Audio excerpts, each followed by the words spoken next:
Well, the first question I have for you, Vincent, first of all, congratulations on these films. I personally just finished watching both of them, and they're fantastic. Thanks a lot. My question is, what made the character, this guy, Jacques Mesrine, an interesting figure for you that you wanted to get involved in a project like this? Well, obviously it was a wonderful subject for a movie, eventually too, as you can see now. And, I grew up in France, and it was actually, when I was a kid, this guy was huge, It's the day he died, I was 12, and when we saw his body exposed on TV, it was like a shock for all the kids of my age.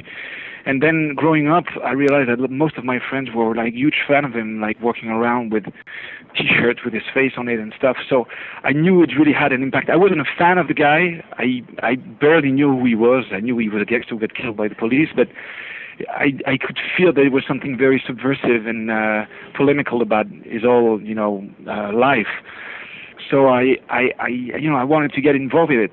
Now, what personally attracted me is the fact that most of my friends who were really fans of him were from the suburbs, and 80% of them were from second generation, descendant of immigration, so Algerian, I would say. And the fact that he started his career by killing 2 Arabs, I thought it was such an incredible contradiction with his fan base. Right. And, I love the paradox of it. And so I wanted to be part of that movie that will eventually shock the generation I'm part of. Now, there are so many different sides to Mesrine.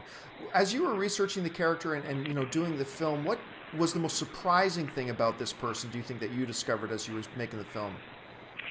Well, first of all, the fact that this guy got executed in the street, even though even today not even one of the murders he's been accused of has been proven. So this guy has been executed without any proof, without any trial.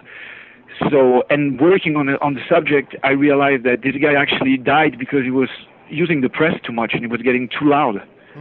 The government at the time, the Giscard d'Estaing government couldn't afford this guy, to make them look like fools, and so it was very much a problem of communication and media, and that's most of the people don't know about it. Now, in making this film, you had the opportunity to work with one of my all-time favorite actors, Gerard Depardieu. What was it like working with Gerard in this film? Well, I've always been a huge fan of Gerard, and because I consider him as the only really generational actor of his generation. When he was younger with Patrick Devers. I don't know if you're familiar with Patrick Devers, but they were both like the equivalent of Robert De Niro and Pacino at the time here in France, in America. And so I was definitely relating to that as a young actor, relating to them.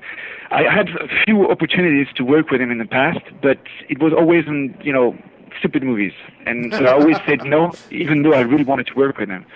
So finally, when that thing came up, Alain Delon was supposed to be doing the part at first. And I kind of fought for the production and the director to choose Gerard. I thought it was a much better idea. And plus, Gerard today is still somebody capable of doing something genius in a movie. Well, listen, Vincent, thank you so much for taking time to join us today. Congratulations on Mesrine. They're both wonderful films, and we can't wait to see them in our AMC independent theaters. All right. Take care. Ciao.